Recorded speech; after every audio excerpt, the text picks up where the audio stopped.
দিয়েছেন, মাদ্রাসার করে কাছেও যাই নাই, কিন্তু সালেহিনদের স্তরে ওনার স্থান রয়েছে। যেমন এইখানে দেখতেছি মজমুআয়ে সালাওয়াতুর রাসূলের লিখক হযরত খাজা আব্দুর রহমান চৌরবী রহমতুল্লাহ আলাইহি, উনি কোনো মাদ্রাসায় পড়েননি, শুধুমাত্র হেফজ করেছেন। এই খাজা আব্দুর রহমান চৌরবী রহমতুল্লাহ আলাইহির সিনার মধ্যে আল্লাহ পাক এমন এলম ঢেলে দিয়েছেন। আরবিতে ওনার ভাষা কি আপনারা জানেন, উর্দু ভাষা, কিন্তু আর উনি যে 30 পারা মজমুআয়ে সালাতুল রাসূল লিখেছেন এটা হচ্ছে আরবি ভাষায়। সবাই বলুন আলহামদুলিল্লাহ।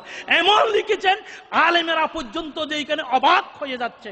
মুরব্বীরা আমার ভাইয়েরা খেয়াল রাখবেন, এদের স্থান অনেক ঊর্ধ্বে, ওদের স্তরে রয়েছেন অনেক বুজুর্গানে দিন।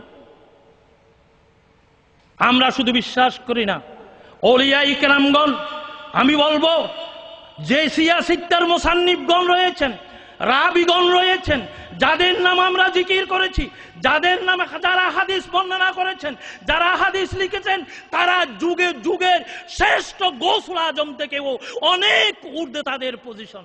ঠিক না বা ঠিক? অনেক ঊর্ধ্বে, যারা জীবনে কখনো সগীরা গুনাহ করারও সুযোগ পায়নি, জীবনীতে ওই দিকে যায় না। খেরাস রিবি ইবনে খেরাসের আমি বারবার পড়েছি, আজকে 2টা গ্রন্থের মধ্যে পড়েছি। এমন বুজুর্গ যিনি মৃত্যু যখন কাফন ছাড়ানো হলো, কাফনের মধ্যে কুটকুট করে হেসে দিলেন। সবাই বলুন আলহামদুলিল্লাহ।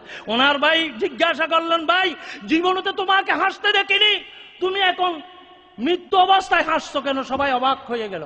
উনি বললেন, আমি শপথ করেছিলাম যতক্ষণ পর্যন্ত আমার ঠিকানা কি হবে আমি বুঝতে পারবো না, দেখবো না আমার সচক্ষে, অতদিন হে খোদা, খোদার কাছে আমি শপথ করেছি তোমার জাতে পাকের কসম আমার মুখ দিয়ে হাসানি আসবে না।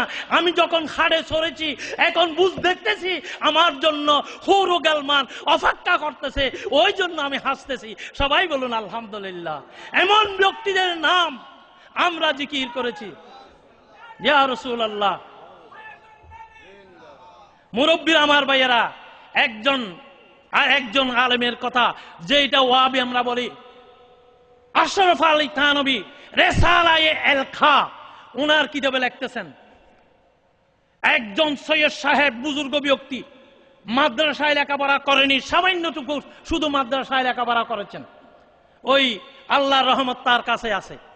এখন কিছু আলেমেরা দেখলেন উনার দরবারে শত শত মানুষ, হাজার হাজার মানুষের দল পড়েছে, এত মানুষ আসে কেন? সবাই বলতেছে গৌসুল আজম, কেউ বলতেছে গৌসে জামান, কেউ বলতেছে বড় বুজুর্গ। কিছু আলেম সমাজ ওনাকে প্রশ্ন করার জন্য যাচ্ছেন, আমরা দেখব এবং প্রশ্ন করব কিছু। উনি বেলায়েতের চোখে দেখতে পেলেন আলেমের আস্তাছে, উনি বেলায়েতের চোখকে বুঝতে পারলেন ওনারা প্রশ্ন করবে। তখন ওনার সামনে যেই সব আশরাফ আলী থানভী লিখতেছেন রিসালায়ে আল খার মধ্যে, তখন সৈয়দ সাহেব ওনার মুরিদদেরকে বললেন, তোমরা একটু সরে যাও, বড় বড় আলেমেরা আসতেছে, তারা একটু আসুক, তোমরা সরে যাও। তখন তারা রুমটা ছেড়ে দিলেন, বাহিরে দাঁড়িয়ে রইলেন। আলেমেরা যখন এসে ওনার সামনে বসলেন, ওই বুজুর্গ ঠাস করে কোথায় চলে গেল। 2-3 মিনিট পর আবার এসে বসলেন।